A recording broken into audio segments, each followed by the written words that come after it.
Hey, this is Sasha Evdokov, and welcome to another episode of Let's Talk Stocks. Now, in this episode, what I'd like to do is share with you some inner roadblocks that happen with you mentally and getting you to wake up. That is the end goal, is I want you to wake up. And by waking up, I'm not talking about waking up like getting out of bed and just kind of seeing things a little bit differently. I'm actually saying wake up and see yourself from another perspective. Start seeing things, the world, in a whole different way. And once you do this, it's going to completely change your dynamic of your trading. But I will give you a little forewarning. If you do wake up and if you do start seeing things completely different, then you will never see the world in the same way again. And that can be a little bit disturbing to some people because, as they say, ignorance is bliss. When you're not aware of things, when you don't see things, you see things as they are sugar-coated. You see things as you want to see them. And it's kind of like The Matrix, the movie. If you've seen The Matrix, the movie, where Neo gets a little red pill or the blue pill, and I can't remember which one is the real world or the fantasy world, but in either case, you get to either stay in the fake world where it's a dream world, a dream state, it's not real, or you could take this magic pill right here and you'll wake up and you'll see things completely different. So that's what I want to share with you today about trading, about investing, but also the bigger picture. And by the bigger picture, I'm also talking about your real world experiences, your real life, what's going on a day-to-day basis. And if you're able to do this in your real life, then you'll be able to do this in the stock market as well. And that's one of the issues that I've also seen in the markets for traders, is that they still have that ignorance behind trading stocks. They don't see things as they should because they see things as they wish that it could be. They see things as that fake world that's been brought upon in front of their eyes, and that's the way that they take it.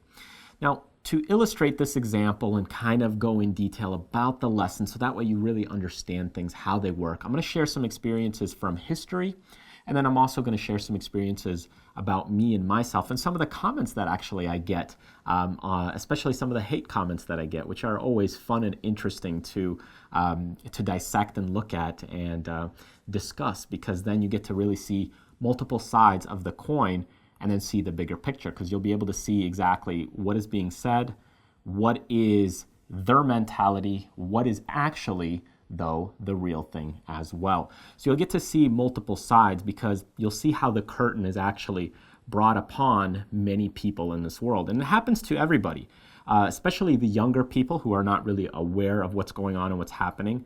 But if you are a little bit older, I've also seen it happen in people in their 30s, 40s, 50s, 60s. And some people live their whole life with that curtain in front of their face and they never wake up. And that's one of the other reasons why many traders fail. And this is a little bit of a deeper thinking subject. It's usually a subject that's geared towards people who are actually seeing the world a little bit different. But if you are close to seeing things a little bit differently, if you are close to waking up and seeing things in a bigger light, then you might actually cross that barrier and go to the other side and see things a little bit differently. So to illustrate this example, let's start with a little bit of history back in the time, or back in the olden days. So the olden days, back when Copernicus and Galileo and a lot of the scientists and philosophers were discussing things and discussing theory, we also had the church. So when we had the church state, and just to make drawings a little bit easier, here's our church. The church mentality and thinking really was that if here's our earth, okay, so this is our earth right here, that everything revolved around the earth. And that includes the sun, that includes the moon, that includes we were at the center of the universe. So we are kind of gold. And this was the church philosophy, this was the church idea, was that we are in the center and that everything revolved around us. And that's the way people thought about it. And this was what the church preached right around, I don't know exactly the time frame, but right around, not the 1800s, but right around the 1600s, right around the Galileo and Copernicus time. So you'll have to double check your history on that. But this is how the theory, the mindset was created for a lot of people. That's what they thought. That's what the church preached. And then here comes Galileo, Copernicus, talking about these different theories, different concepts. Also how the world was not round. In fact, the world was flat. Okay? And now we actually know that all these things are not true. But during this time frame, there was this curtain that was brought upon people, brought upon this history that these things were true, that the sun revolved around the earth, that the moon revolved around the earth, all these different planets revolved around us. We are at the center. After all, doesn't it feel good when you are at the center of something? And the same thing with the world is flat. And of course, if these scientists, one of the easy ways to discover it was that when you look at the moon, the shadow that was cast, if you look at the crescent shape, the shadow that was cast was actually more round. So obviously that kind of gave it away. Of course, we didn't have a lot of the things that we have today to be able to prove these kinds of things. But now we all know that, yes, the earth is round, and yes, we revolve around the sun. We are not at the center of the universe. But these scientists, Galileo, Copernicus, and some of these other philosophers, some of them actually got executed or banned from the society or banned from the church, that you couldn't come back because their theories were so off. But they saw the world differently. They saw it for what it is and what it truly was, rather than following the crowd, rather than following the behavior of what was told to them.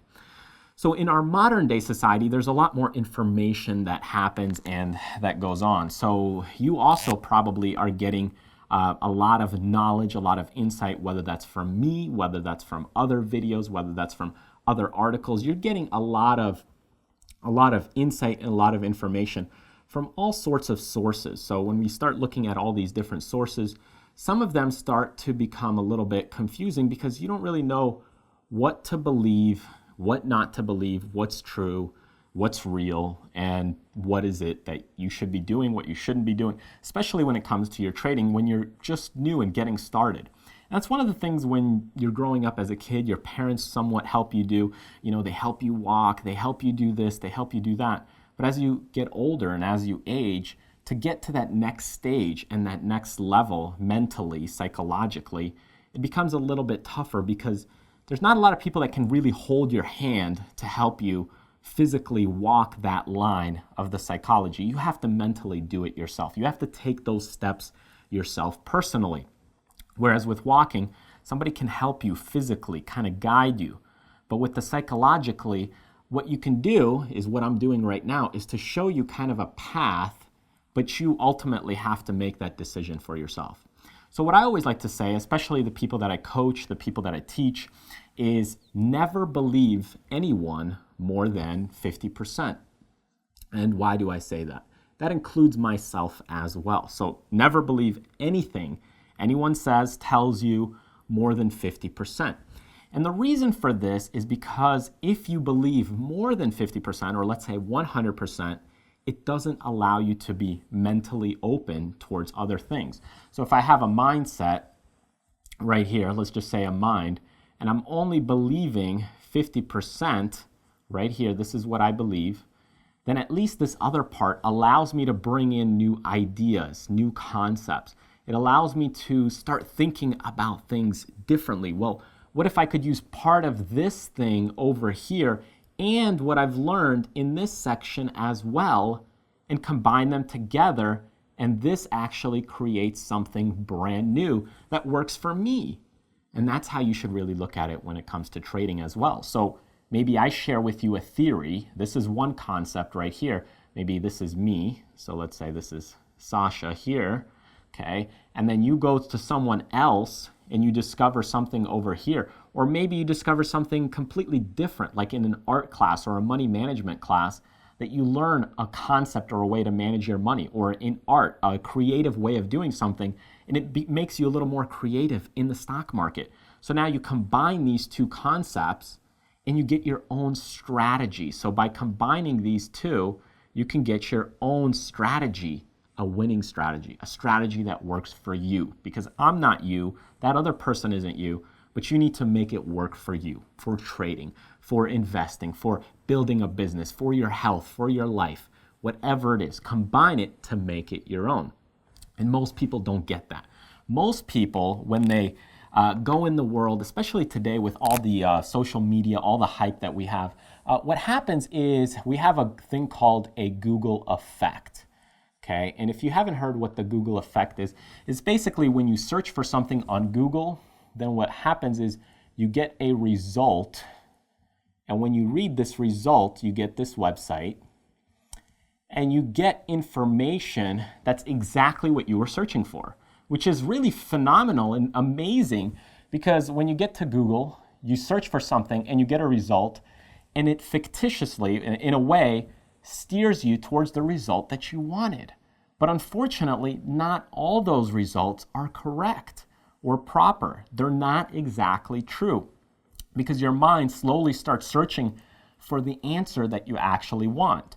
And Facebook actually has done a really fantastic job of doing this and really skewing the results exactly to what you want, which, if I look at it on the internet space, back in the 1990s, 1980s, when the internet was first coming out, I think it would have been a fantastic place to just leave it like that, because when you do that, it allowed people to, let's just say, here's the World Wide Web. Okay, it allowed people to discover brand new things, new websites, new ideas, new concepts. Now what's happening is when we go into Facebook, or when we go into looking at your news feed, let's just say, these results, out of all these results that you get, let's just say there's a lot of different results, okay? I'm gonna just say there's 5 different results. But if you've liked or viewed some of these results, let's just say result number 1, number 3, number 4, you've liked those pictures, then you've also watched a video on here and here. Now, over time, these results, what happens is the number 2 result is gone, number 5 is gone, and number 1 might be gone. So you only get the results of person number 3 and 4 where you're seeing it in your newsfeed. So you don't get to really see everything that's coming about in your newsfeed. You don't really get to see all the things that are happening because there's just too much information. There's too much clutter. And it really starts shaping exactly what it is that you want, but that might not be what you really want. Instead, what you really might want is to see things that are happening with people that you aren't in touch with, but it's starting to shape it to things that you're actually interacting with. Cat videos, wedding videos, baby pictures, those are typically the most shared things, and those are the people that you'll typically see the results with. And that's the same thing that happens with this Google effect, where people search for something, they see the result, and it confirms and reconfirms exactly what they were thinking, but they're really not getting anything new or a new concept. So for me, one of the new ways that I've been doing a lot of searching actually through Google, and it's one of the ways I found my assistant, was to do those same keyword searches, but typically because I'm looking for someone that's maybe not as popular, maybe not as, let's say, high level. I want someone independent but still focused. I might go to result number 100, or the page number 100, or page number 500. And by changing those things around, you get to see a whole different world in a whole new way. So talking about all this, you start to slowly see, okay, between the church, between the brain, between these Google results, how does this start to apply to trading? Well, again, it's about awareness. It's about waking up and seeing the bigger picture. Giving you some examples from my channel, maybe you've seen some of the comments, maybe you haven't.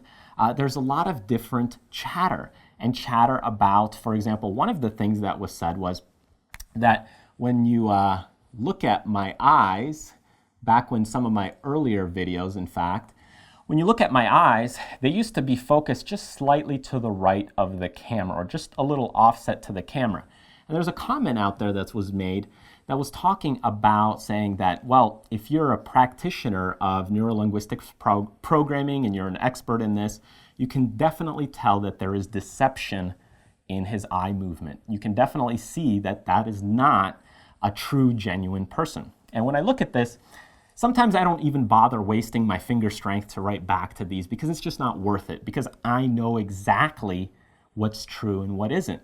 So remember that there's always multiple sides to the coin. So when you start seeing things like this, okay, so maybe somebody's made a comment, maybe somebody's made some sort of connection, and now other people might start believing it. Do I worry about it? No, not necessarily. It's not a concern for me because I know the bigger picture. So I start wondering, okay, do I delete this comment? Do I keep this comment? Most of the time, I just don't waste my strength. I don't waste my time. It's not worth it. But I think it's good for people to see the variety. It's a social network. It's good for people to interact. But what's the real truth behind it? What's the deeper picture? What curtain is brought upon that person's eyes? So when you start going back and looking, the world is flat. This is what they presume, is that my eyes were not focused directly at the camera. They were focused slightly to the right. And now here for you, it'll probably be backwards because we are on a glass board and we'll be flipping this board as a mirror image. But in either case, my eyes were slightly to the right over here, focused at this section of the camera. And the real story behind this is that really my eyes, when you look at a camera right here, okay, so let's pretend this is a camera and that's the lens, was looking at the viewfinder. And what was I checking? Well, I'm looking at the audio quality. I'm looking to see if the levels are fine. I'm checking the battery. I'm looking at myself to make sure the lighting is correct rather than reading from a script. So by the way, I don't really read from a script or anything like that. Everything is done live. I do some editing from time to time, but right here, we're looking at the viewfinder. So that is the real issue. That is really what's going on. That's the fact of what's happening. Other times, other people that don't see the bigger picture, and I'll give you another example. So for example, things like wardrobe. And people look at my shirts and sometimes they'll say, that is the exact same shirt that he wore last week, last year, or maybe, over the last couple of years. And the fact is that I have multiple shirts, multiple wardrobes. And when you have a uniform, in fact, one of the comedians that we saw a couple of weeks back, he talked about that, my grandpa constantly wore the same exact shirt all the time. And then later I realized that he had multiple shirts of the same exact color. And then I realized that, wow, a uniform for life. Genius. Because what happens is when you start spending, let's just say it takes you 3 minutes to pick out your wardrobe, okay? 3 minutes to choose a color, 3 minutes to figure out which kind of socks to match that, maybe the same thing with pants, a belt. If you take those 3 minutes and you multiply them times over your lifetime, that's going to add up to hours upon hours of time wasted.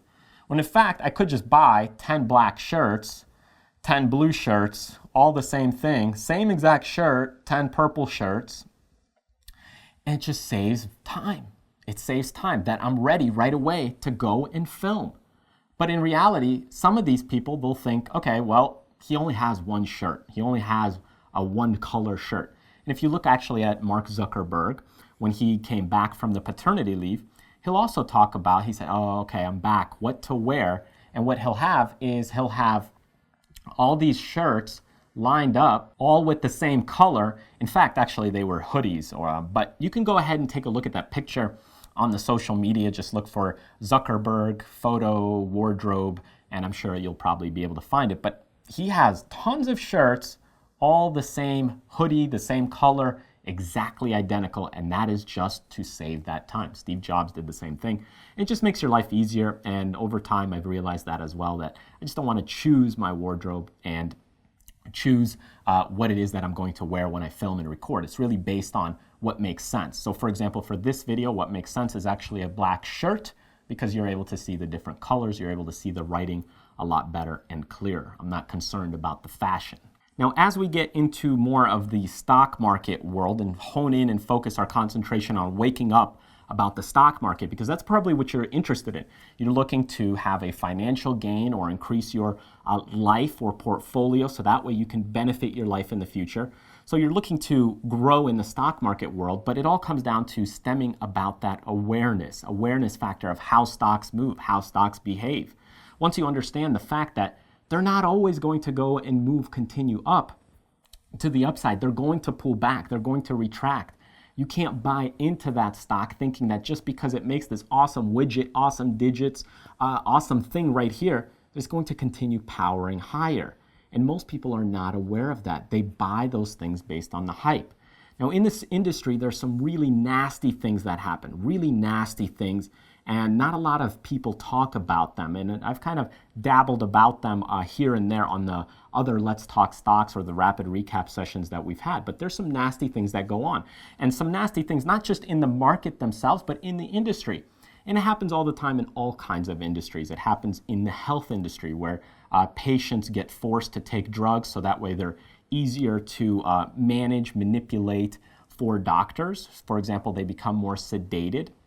So it happens in all kinds of industries. It happens in the police industry, for example, corrupt cops. So it's going to happen everywhere. It's not just the stock market industry. It is just that you've probably seen those things in the news a little bit more frequently, and you can probably relate to them a little bit easier because it's more active, it's more neutral, it's more, I guess you could say it's more real world or real life. Now in the stock market, it's a little bit hidden or deeper underneath the fact that it's buried beneath the surface. And I'll show you what I mean here shortly.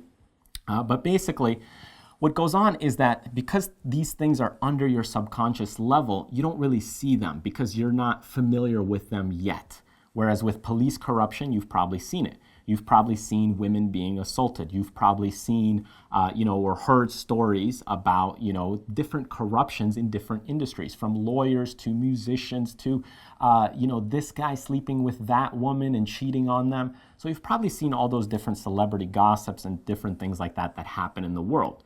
And the stock market is no different. It is just that those things are different in context. They're different in what is the content that's happening. That's the nasty part. So I'll give you an example. Basically, there's a handful of review websites out there that go into detail that even say or mention that I don't even personally trade. That is exactly what they say. And then what happens is that people, they will comment on it and they will write on my channel and on my newsfeed on YouTube saying, hey, this guy doesn't even trade. Don't believe anything that he says. He's manipulative. He's a snake oil salesman, and that's all he's trying to do.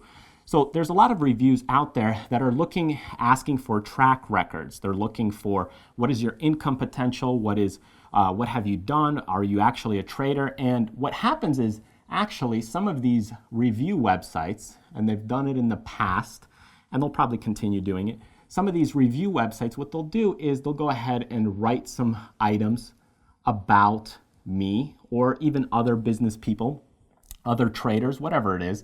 And it happens in the business world as well. And then what they're looking to do is bash your website, bash your credibility, and in hopes of you paying them money to get those reviews taken down. The other thing that they're looking to do is pump and promote their partners. So the partners that they're closely affiliated with and get a commission or a check from, they're looking to promote these partners so that way they can make, again, more money. So that's their end goal. Okay, so they have a couple different goals. And then finally, another thing is name credibility. So for us, for example, in this channel, we have kind of a name, an established name, and the name that I use. And now with this name, what happens is when people search for this name plus review or a product name, whatever it is, you can definitely find hate-related things. So for example, just like hate Walmart, PayPal sucks, Home Depot sucks, all those different things with .coms on the end of them, there's so many bashing websites. And that's what they do, is they go ahead and stem and try to extort money. Hey, if you pay me so much money, we'll go ahead and take down the reviews. If you pay me so much money, we can promote your products. Or we can just get your name credibility when people search for reviews on your website. When in fact, the reality is they just basically make stuff up and they don't really even talk or communicate with you, or potentially they're just looking to win their own game in their own way and getting all the people that are the haters to go into that area and into the community. And that's really what happens. Now, I've thought about it for quite a while about these income reports and sharing these income reports. And I know there's a few different websites that do it in the business world, sharing exactly, okay, I made this much this week and I made that much that week.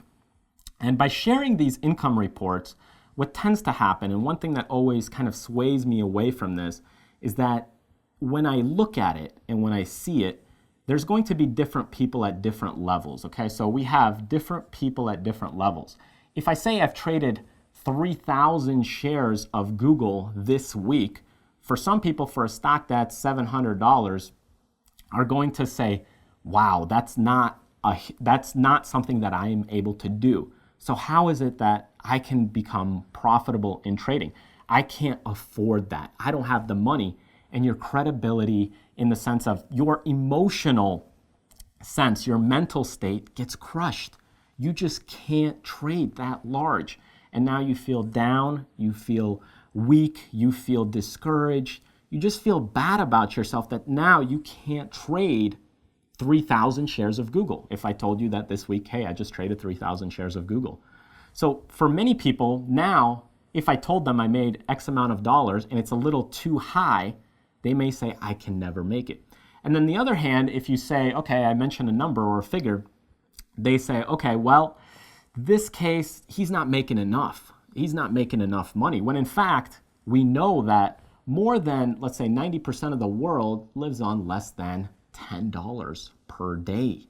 Think about that for a minute. So for you, if you're trading and you're making an extra $500 a month, that's extra grocery money, that's food money, and you're way above the rest of the world that's living on just less than $10 per day. If you look at all those countries between India, China, all the countries that are struggling to make ends meet in those different environments, just to make an extra $500 a month, I would say that's a win for you.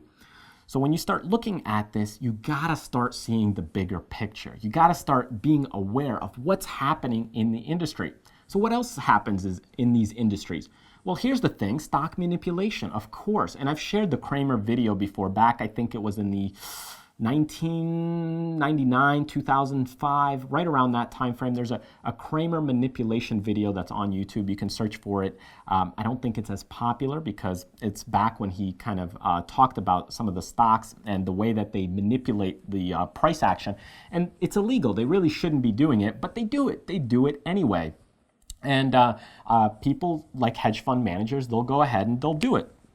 So what happens is they'll manipulate stocks. So let's say a stock is moving, and if we have a stock and it starts moving here to the upside a little bit, what they'll do is if they're ready to pull the trigger and sell, they'll see if there's some buyers in this area or in this region, and they'll spike it. So that's what happens is when you have like a support line, so pretend this is a support line, what they'll do is if a stock is, let's just say they're ready to sell. If a stock is going to the upside right here and they're ready to sell it, and the stock starts coming back down, what they'll do is they'll spike it. They will, even though the stock is heading lower, they'll spike it to this upside right here to see if there's any buyers. They'll spike it, okay? Then it'll come back down because they're dumping their shares.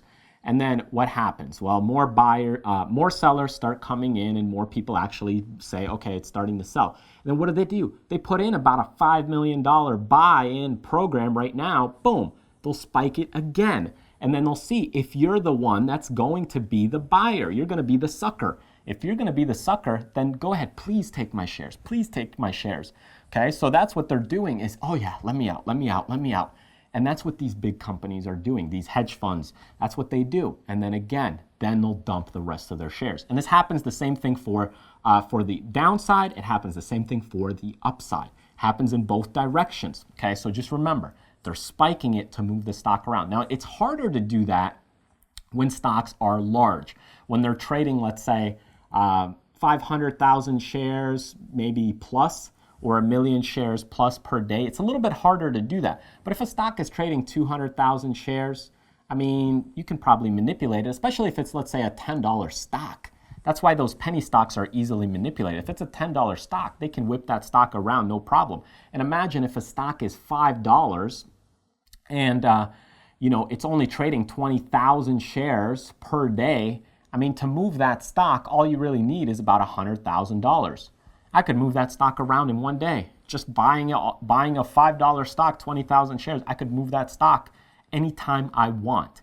And that's where manipulation comes in and takes place. Now, unfortunately, getting out is also tricky, but that's kind of the nasty things that happen in this industry. Now, I'm not sharing these kinds of things with you to show you the bad side behind it, because for me, I want to educate you. I want to make sure you understand what's going on in the industry. And I really want you to wake up, because this is what happens. This is what happens in the industry. And you need to see things from an outer perspective. My true goal is that you become better, that you help yourself. You learn what you need to do and start seeing all these things from a wider, bigger perspective. What's really happening and the real thing of what's going on underneath the surface. Not just what somebody else tells you, not just what I tell you. Like I said, even believe me, just 50%, because you need to find your other 50% so that you can create your own formula, your own strategy. And a lot of things that stop us in trading, one of those things is the mental desk or the mental clutter.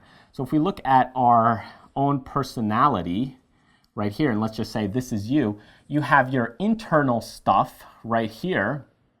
Okay, so this is your boundary or border. Okay, so that's your boundary. You have your internal stuff, which is the mental desk. That's the clarity, your mentality, your focus.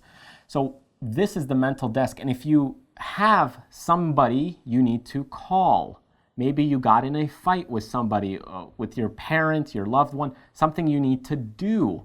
All those different things get wrapped up in your mind, and it clutters your mental desk.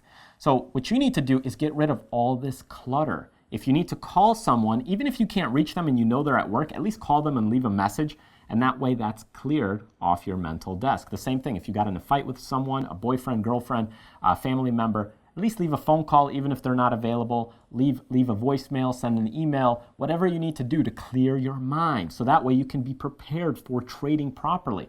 If there's something you need to do, either do it or put it on a list, get it out of your brain so you don't have to look at it later until you're done with what you need to get done. Now, the other thing is you have environmental problems. I'm just going to write ENV for keep it short. So you have environmental problems, and those are things oftentimes external to your boundaries and borders. Okay, so those are external. And those things, again, this could be like your friends. Okay, and how does that play a huge role? Well, if they are in your environment and your environment is not crystal clear, just like not a clear mental desk, if you have a messy environment, a messy workplace, and you have all these friends that are impacting you in a negative way, or maybe they're bothering you, that if you're trying to trade, let's say you become a full-time trader, and now you trade at home for a living and you're making your income from your house as a living, they may say, hey, let's go to lunch. Or, hey, can you take me to the airport this week because I have a flight and I know you don't really, you have flexibility of time, so could you take me? When in fact, this is your work. This is what you do for a living now. And if you don't have these proper borders and boundaries set in place, they will penetrate those borders and boundaries because your environment is not protected. Your environment doesn't have clear boundaries and borders. And that happens also with your clutter, just like your clutter around your environment, your workspace. If you have a lot of clutter, it's impacting you. So all these friends, all these people are trying to impact. So if we go into, let's say, a new circle here, and this is your border or boundary, and this is you, really what's happening is everybody's trying to penetrate your border, your boundary. And this is just basic psychology. If you haven't learned it yet, that's okay. I'm just going to give you some psychology 101. So this is your border or boundary right here, and everybody's trying to penetrate you. Okay, they're trying to get inside of you, to take your time up, to, hey, can you take me to the airport? Hey, can you have lunch today? Hey, can you help me out help me with moving to a new house because, I can rent a truck this week and I'm available during the week and I know that you're not really working or you don't have a job. So that's what they'll do, is they'll try to get inside your boundaries, and sometimes these things crack. Okay, so these boundaries start cracking and they start to get inside of this boundary that you have. So as they start cracking, they start to impact you, and you need to find a way to keep those boundaries very strong. And it's one of the things that I do with the comments, for example. Those little comments, I don't want to say anything mean or nasty, and sometimes there's just no point for me to waste my finger strength.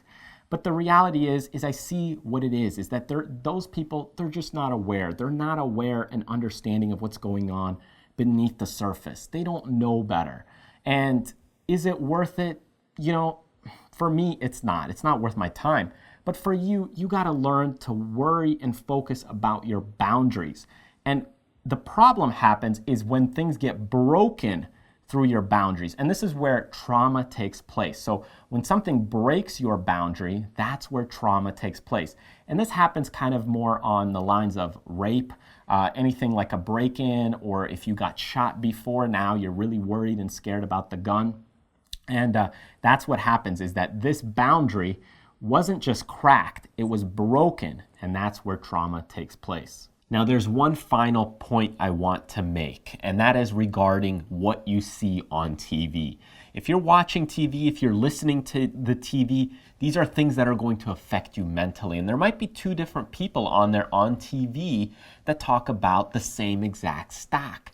Some people are going to say, buy this. Like this guy's going to say, buy this stock. We're looking to accumulate. We're buying the stock. And then this guy over here, he's telling you to sell the stock the next day. A whole different guy, of course. So there's different people talking about, one person's going to tell you to buy the stock, other people are going to tell you the stock. Now, this isn't the case for everybody, but a lot of times when these people are telling you to buy the stock, they're actually not buying the stock. They're actually getting ready to sell their stock and dump their shares. And on this side, when this guy's telling you to sell this stock, he actually wants to buy more shares because he missed the move. This is what happens in the industry because they're trying to get in at lower prices. And this guy, when he's telling you to buy it, he's trying to dump thousands, if not millions of shares, depending on the company, because he's looking to get out and he can't afford, to make those prices tank. He can't afford to move that stock because otherwise it's going to come crashing down his profits. So understand that this is how the business works. This is how the industry manipulates you. Now, this isn't always the case with everybody. Again, watch that Kramer manipulation video and you'll really start to see some insight to what goes on behind the scenes. But here, in this situation, there's a lot of people out there, when they tell you to buy it, they're actually selling it. When they tell you to sell it, they're actually trying to buy your shares. So understand how that works. It also happens also on the comments, online, in the forums. It happens everywhere, not just on TV. So there's people that are going to say, hey, trade Forex or do binary options because it's so easy. So there's all these other little things in the marketplace that are going to cloud your judgment and move your mindset in the wrong direction. They're going to push you to go in the wrong direction than really where you should be going because you're maybe brand new. You're maybe still fresh meat. Things are a little bit unclear which way or what's better or what's safer or what's better for you.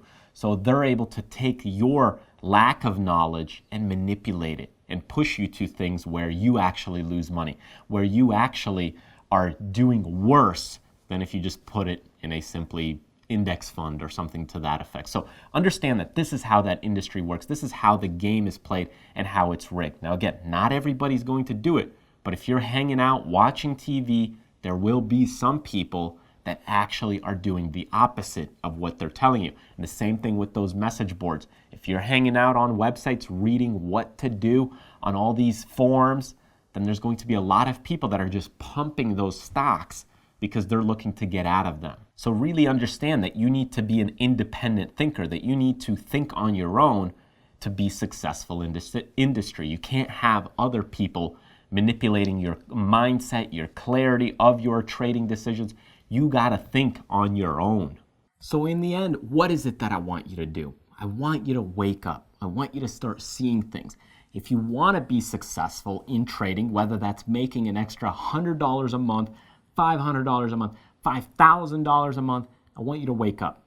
If you don't wake up and you don't start seeing these bigger pictures of how trading works, how things work, the appropriate way that things work in life, you're not going to get trading. And the reason for that is because you need a lot of self-awareness to see what it is that you're doing wrong in trading to be able to move forward. And I'll just do this example really quickly here because we're running lower on time.